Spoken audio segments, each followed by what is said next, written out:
Hello friend, once again welcome to study circle. आज आपके लिए बहुत इंपॉर्टेंट टॉपिक लेके आया हूँ। जैसे कि आप सबको पता ही होगा कि अभी हाल ही में देश का दूसरा सर्वोच्च नागरिक पुरस्कार की घोषणा की गई है। तो इस वीडियो में उसके बारे में डिटेल में देखेंगे और समझेंगे कि किसे क्या और कौन से पुरस्कार मिले हैं। तो ये वीडियो आपके लिए बहुत इंपॉर्टेंट होने वाली है। इस वीडियो को ज़्यादा से ज़्यादा शेयर करें ताकि लोगों को भी पता चले, और वीडियो को लाइक करें, शेयर करें और कमेंट करें। और इस चैनल पर नए तो चैनल को सब्सक्राइब करें और बेल आइकन को प्रेस करना ना भूलें। तो चलिए फटाफट देखते हैं और समझते हैं इसके बारे में। यह पुरस्कार गणतंत्र दिवस की पूर्व संध्या पर केंद्र सरकार द्वारा घोषणा की जाती है, जो कि अभी हाल ही में केंद्र सरकार द्वारा घोषणा की गई है, जिसमें 4 पद्म विभूषण, 17 पद्म भूषण और 107 पद्मश्री अवार्ड सम्मानित किए जाएंगे। जिसमें देश के पहले चीफ ऑफ डिफेंस जो दिवंगत जनरल बिपिन रावत जी हैं, और उत्तर प्रदेश के मुख्यमंत्री जो पूर्व मुख्यमंत्री थे कल्याण सिंह, उनको पद्म भूषण पुरस्कार से सम्मानित किया जाएगा। वही हम देखते हैं ये पद्म भूषण भारत का सर्वोच्च नागरिक पुरस्कार में से एक है, जो कि सबसे पहला सर्वोच्च नागरिक पुरस्कार है, भारत रत्न। इसके बाद आता है पद्म पुरस्कार। ये पद्म पुरस्कार विभिन्न क्षेत्रों में दिए जाते हैं, जैसे कला, समाज सेवा, लोक कार्य, विज्ञान, व्यापार, उद्योग, चिकित्सा, साहित्य और शिक्षा और खेल कूद के क्षेत्र में दिए जाते हैं। अब भारत में पद्म पुरस्कार साल 1994 में शुरू किए गए थे, और जो हर साल गणतंत्र दिवस पर घोषित किए जाते हैं। और साल 1978, 1989 और 1993 से 97 के बीच ये पुरस्कार नहीं दिए गए थे। यह पुरस्कार 3 कैटेगरी में बांटे जाते हैं। पहला पद्म भूषण, दूसरा पद्म विभूषण और तीसरा पद्मश्री। आइए इसके देखते हैं उद्देश्य क्या है। पद्म पुरस्कार देने का उद्देश्य किसी विशिष्ट कार्य को मान्यता प्रदान करता है। यह पद्म पुरस्कार किसी भी गतिविधियों जैसे कला, साहित्य, शिक्षा, खेल कूद या चिकित्सा, समाज सेवा, विज्ञान या इंजीनियरिंग या लोक कार्य, सिविल सेवा, व्यापार, उद्योग जगत आदि के लिए दिए जा सकते हैं। और पद्म अवार्ड के लिए चुने जाने वाले व्यक्ति एक लोक सेवा का तत्व होता है। तो आइए जानते हैं पद्म अवार्ड में क्या मिलता है और पद्म अवार्ड का क्या महत्व होता है। तो पद्म अवार्ड में राष्ट्रपति के हस्ताक्षर के साथ साथ मुहर से जारी की गई एक प्रमाण पत्र और एक मेडल मिलता है। और ध्यान रखने वाली बात यह है, इसमें किसी भी तरह का भत्ता नहीं मिलता है, नकदी भत्ता या रेल हवाई यात्रा में कोई रियायत नहीं मिलती है, या किसी भी प्रकार की सुविधा नहीं मिलती है। और इसका महत्व देखते हैं। पद्म अवार्ड विजेताओं को भले ही नकदी या अन्य रूप से कोई लाभ ना मिलता हो, लेकिन यह देश के लिए एक सर्वोच्च नागरिक सम्मान माना जाता है, और वो होता है। अब पद्म अवार्ड पाने वाले व्यक्ति के लिए आम जनमानस में एक छवि बन जाती है कि उन्होंने अपने क्षेत्र में, कार्य क्षेत्र में विशिष्ट कार्य किया है, जिसके लिए सरकार ने उन्हें पद्म सम्मान देने लायक समझा। तो हम देखते हैं पद्म विभूषण के बारे में। पद्म पुरस्कारों से सर्वोच्च सम्मान होता है। जैसे पद्म पुरस्कार में पद्म विभूषण सबसे ऊंचा सम्मान होता है।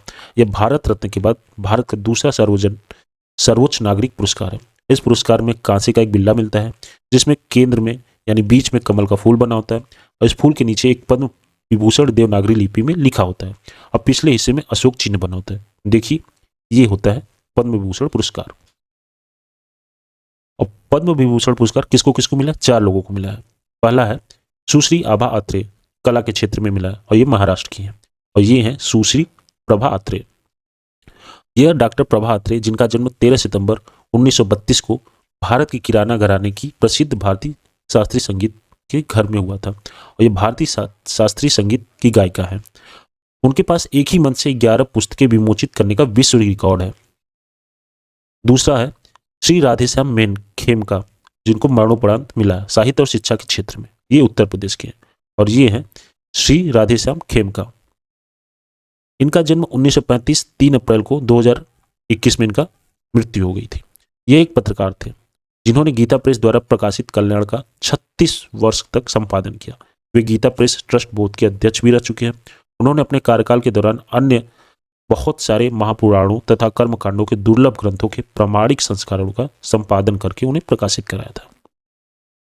तीसरा है जनरल बिपिन रावत, जिन्हें मरणोपरांत सिविल सेवा के लिए दिया गया था, और ये है उत्तराखंड के। और ये हैं जनरल बिपिन रावत जी। ये भारत के पहले रक्षा प्रमुख या chief of defence staff CDS बने थे।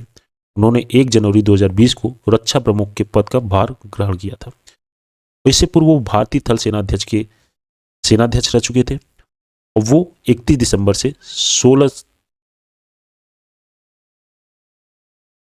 इससे पहले वो भारतीय थल सेनाध्यक्ष के पद पर 31 दिसंबर 2016 से 31 दिसंबर 2019 तक रह चुके थे और हाल ही में 8 दिसंबर 2021 को एक हेलीकॉप्टर दुर्घटना में उनकी मृत्यु हो गई। चौथा है श्री कल्याण सिंह, इन्हें भी मरणोपरांत मिला है, तो इन्हें लोक कार्य के लिए मिला और ये हैं उत्तर प्रदेश के, और ये हैं कल्याण सिंह जी। कल्याण सिंह जी का जन्म 5 जनवरी 1932 को हुआ था और 21 अगस्त 2021 को इनको मृत्यु हो गई। भारतीय राजनीतिज्ञ थे और वो राजस्थान और हिमाचल प्रदेश के राज्यपाल भी रह चुके हैं और इससे पहले वो उत्तर प्रदेश के 2 बार मुख्यमंत्री रह चुके हैं, यानी पूर्व मुख्यमंत्री उत्तर प्रदेश के, और इन्हें प्रखर राष्ट्रवादी राजनेता के रूप से भी जाना जाता है। अगला देखते हैं पद्म भूषण, जो 17 लोगों को मिला है। यह क्या होता है? यह है पद्म भूषण। यह एक पद्म भूषण जो दूसरा सबसे बड़ा पुरस्कार है, साथ ही साथ यह भारत का तीसरा सर्वोच्च नागरिक पुरस्कार भी है।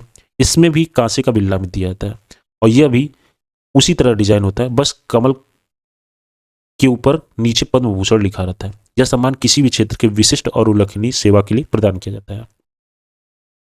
तो यह किसे किसे मिला है? पहला है श्री गुलाम नबी आजाद, लोक कार्य के लिए मिला, जो जम्मू कश्मीर के हैं। दूसरा है नटराजन चंद्रशेखरन, जिसे व्यापार और उद्योग के क्षेत्र में मिला है। तीसरा है देवेंद्र झाझरिया, जिसे खेल के क्षेत्र में मिला है। चौथा है श्री सत्य नारायण नडेला, जिन्हें व्यापार और उद्योग के क्षेत्र में मिला है। वैसे सुंदर राजन पिचई जी हैं, उन्हें व्यापार और उद्योग के लिए मिला है, जो अमेरिका के मूल निवासी हैं। छठा है साइरस पूनावाला, जिन्हें व्यापार और उद्योग के लिए मिला है। वैसे ही स्वामी सच्चिदानंद साहित्य और शिक्षा के क्षेत्र में मिला है। वैसे ही कृष्ण एला और सुचित्रा एला दोनों लोग को व्यापार और उद्योग में मिला है। 9वां है राजीव महर्षि, जिन्हें सिविल सेवा के लिए मिला है। और लास्ट है सुश्री प्रतिभा राय, जिन्हें साहित्य और शिक्षा के क्षेत्र में मिला है। और भी हैं, और इस लिस्ट में और भी नाम हैं। ये प्रमुख नाम कुछ लिस्ट में से लिए गए थे। अगला है पद्मश्री अवार्ड, जिन्हें 107 लोगों को दिया गया है। ये है पद्मश्री अवार्ड। इसके बारे में देखते हैं। पद्मश्री अवार्ड पद्म पुरस्कारों में तीसरा अवार्ड माना जाता है और भारत का चौथा सर्वोच्च नागरिक पुरस्कार होता है। इसका डिजाइन भी एक समान होता है, यानी पद्मश्री पद्म भूषण की तरह ही होता है। इसमें फूल के ऊपर नीचे पद्मश्री लिखा होता है। यह जीवन के विभिन्न क्षेत्रों जैसे कला, शिक्षा, उद्योग, साहित्य, विज्ञान, खेल, चिकित्सा, समाज सेवा और सार्वजनिक जीवन आदि में उनके विशिष्ट योगदान के लिए दिया जाता है। तो ये देखते हैं किन्हें किन्हें मिला था। कुछ लोगों के नाम। नीरज चोपड़ा को खेल क्षेत्र में मिला था। सोनू निगम को कला क्षेत्र में, प्रमोद भगत को खेल क्षेत्र में, डॉक्टर लता देसाई को मेडिसिन क्षेत्र में, तारा जौहर को साहित्य और शिक्षा क्षेत्र में, वंदना कटारिया को खेल क्षेत्र में, अवनी लेखरा को खेल क्षेत्र में, राम सहाय पांडे को कला क्षेत्र में, दिलीप साहनी को साहित्य और शिक्षा के क्षेत्र में, वहीं शिवानंद को योग क्षेत्र में मिला था। वहीं हम बात करते हैं पद्म पुरस्कार से जुड़े कुछ तथ्यों की। तो पहला है एक वर्ष में प्रदान किए जाने वाले कुल पुरस्कारों की संख्या। एक वर्ष में प्रदान किए जाने वाले कुल पद्म पुरस्कारों की संख्या 120 से अधिक नहीं होनी चाहिए। मरणोपरांत तथा विदेशियों को दिए जाने वाले पुरस्कारों को छोड़ के, यानी जो मरणोपरांत है और विदेशी पुरस्कारों को छोड़ के 120 से अधिक इनकी संख्या नहीं होती है। वहीं राष्ट्रपति के हस्ताक्षर और मुहर से जारी की गई एक प्रमाण पत्र तथा मेडल दिया जाता है। और पुरस्कार प्राप्त जो पुरस्कार प्राप्त करता है उनके साथ साथ एक प्रतिकृति भी प्रदान की जाती है, जिसे वो अपनी इच्छा अनुसार किसी भी समारोह या राजकीय समारोह में पहन के जा सकते हैं। वह पुरस्कार कोई पदवी नहीं होता है और इसे उल्लेखनीय नहीं किया जाता, मतलब कहीं ने लिख के नहीं दिया जाता है। और इन पुरस्कारों के साथ साथ कोई नगद भत्ता या कोई रेल हवाई यात्रा या किसी भी कहीं भी कोई रियायत प्रदान नहीं की जाती है और इसका दुरुपयोग करने पर उस व्यक्ति को इस पुरस्कार से वंचित किया जा सकता है। तो ये थे पद्म पुरस्कार से जुड़े कुछ तथ्य। तो आशा करता हूँ ये वीडियो आपको समझ आ गया होगा। तो इसे ज़्यादा से ज़्यादा शेयर करें, कमेंट करें। जय हिंद।